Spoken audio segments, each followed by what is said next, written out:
आरंभर आकलन होईछि चलित वर्ष स्वल्प वृष्टिपात हेबो चाष प्रभावित हेबो हेले गत सप्ताह भितरे अनेक जिल्ला रे अधिक वर्षा होईछि। वर्षा जोगु बलांगीर कटक और उपकूल रे चाष जमी प्रभावित होईछि। लोकों को आश्रय स्थली को निया जाई खाद्य दिया जाइछि।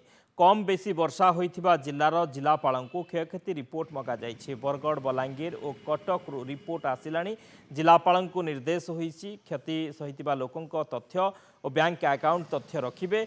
ऑनलाइन ने क्षतिपूरण राशि मिलिबो बोली सूचना दैछन्ते राजस्व विपर्य परिचालना मंत्री। चाष आरंभरू क्षति हेले क्षतिपूरण राशि दिया जिवो। गोटिए ब्लॉक रो गोटिए घर कि गोटिए लोक क्षति सहिथिले भी क्षतिपूरण दिया जिवो। आरंभरू तो पूर्व आकलन है जे एथर स्वल्प वृष्टि हेबो एवं चाष प्रभावित हेबो किंतु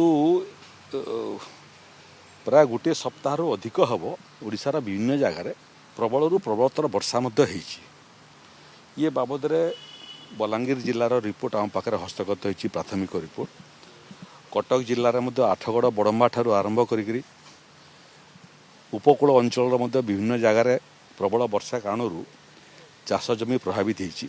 जिलापाल मानक संगे मोर कथबार्ता हो जाइछि एवं तांकु मु परामर्श देइछि जे तुरंत जो जो क्षयक्षति होईछि चाष जमी क्षयक्षति होइथाउ किंबा घर क्षयक्षति होइथाउ किंबा विभिन्न विभागर मध्य भित्तिभूमि क्षयक्षति होइथाउ तार रिपोर्ट तुरंत पठेबा पई गत काली ठारू ये रिपोर्ट प्राथमिक रिपोर्टटा आसीबाटा आरंभ कलानी एवं विपर्य परिचालना विभाग को मध्य मोर निर्देश अच्छी जो जिल्लारू रिपोर्ट आसीबो विलंब न करी सेमानकर जहाँ क्षयक्षति रिपोर्ट अच्छी तार क्षतिपूर्ण राशि संपृक्त जिला को पठे देवा पई।